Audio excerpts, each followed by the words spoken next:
तो यहाँ पे देख सकते हैं आप सब, बनाने के लिए बाद आ गए मैंने यहाँ पे खाने के लिए, और हमारे हस्बैंड जी बच्चे लोग को खिला रहे हैं और अपने खुद से खा रहे, बोल रहे बहुत एम्मी है, एम्मी एम्मी है। ऐसे ही हमेशा मुझे बना के देना। और देख सकते हैं आम का वो चटनी बनाया है, बहुत टेस्टी लग रहा है, खाने के बाद बहुत टेस्टी लग रहा है गाइस। मैं तो कहती हूँ ऐसे ही आप सब। आज मैंने आलू ब्रेड का बनाई हूँ पकौड़ा, आप सब देख सकते हैं।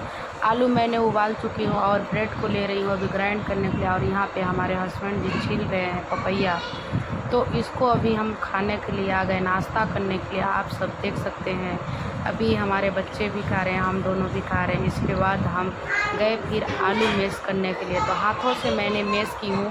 आप सब देख सकते हैं गाइस, अगर आपके साथ मशीन है तो मशीन के साथ भी मिक्स कर सकते हैं, लेकिन मैंने हाथों से और इसको ग्राइंड कर ली हूँ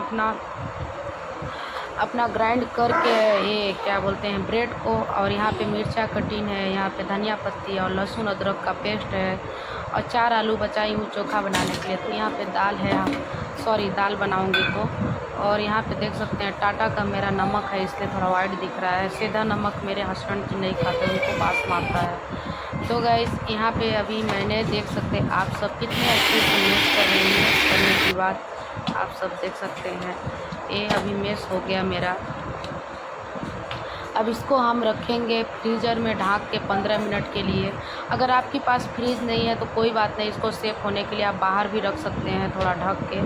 और अब इसको हमारा 15 मिनट हो गया, अभी आ गई मैंने यहाँ पे बनाने के लिए। तो ये देख सकते हैं गोल सा बेल के, और इसको मैं पिज़्ज़ा का शेप दे के कटिंग कर रही हूँ। आप सब देख सकते हैं, अगर आपके पास मशीन है तो मशीन के साथ, पर हमारे पास जो है मैं उसी से कटिंग कर रही हूँ। आप सब देख सकते हैं इधर हमारा तेल हीट हो चुका है। इसको बनाना है सिलो, मतलब सिलो में, उसको ज़्यादा हाइट करके नहीं, सिलो ही रख के जलाना। इधर हमारा दूध भी गर्म हो रहा था, तो हमारे पति देव वीडियो बना रहे थे, बोले देखो हमारे घर में कोई आइटम बन रहा है। तो मैं तो बोलती हूँ ऐसे ही बनाइए और अपने घर में खाइए। Bye bye.